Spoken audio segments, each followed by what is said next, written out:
اعوذ باللہ من الشیطان الرجیم بسم اللہ الرحمن الرحیم وَلَيَعْلَمَنَّ اللَّهُ الَّذِينَ آمَنُوا وَلَيَعْلَمَنَّ الْمُنَافِقِينَ، اور اللہ کو تو ضرور یہ دیکھنا ہی ہے کہ ایمان لانے والے کون ہیں اور منافق کون۔ وَقَالَ الَّذِينَ كَفَرُوا لِلَّذِينَ آمَنُوا اتَّبِعُوا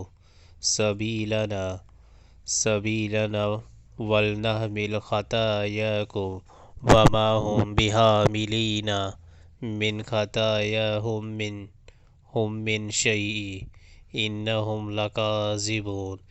یہ کافر لوگ ایمان لانے والوں سے کہتے ہیں کہ تم ہمارے طریقے کی پیروی کرو اور تمہاری خطاؤں کو ہم اپنے اوپر لے لیں گے، حالانکہ ان کی خطاؤں میں سے کچھ بھی وہ اپنے اوپر لینے والے نہیں ہیں، وہ قطعاً جھوٹ کہتے ہیں۔ وَلَيَحْمِلُنَّ أَثْقَالَهُمْ وَأَثْقَالًا مَّعَ أَثْقَالِهِمْ وَلَيُسْأَلُنَّ يَوْمَ الْقِيَامَةِ عَمَّا كَانُوا يَفْتَرُونَ۔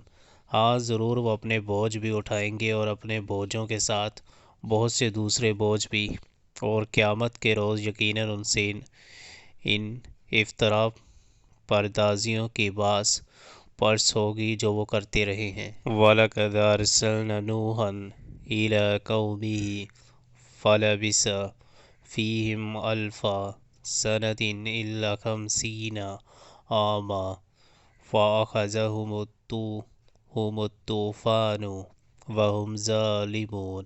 ہم نے نوح علیہ السلام کو اس کی قوم کی طرف بھیجا اور وہ 10,000 برس ان کے درمیان رہا، آخر کار ان لوگوں کو طوفان نے آ گھیرا اس حال میں کہ وہ ظالم تھے۔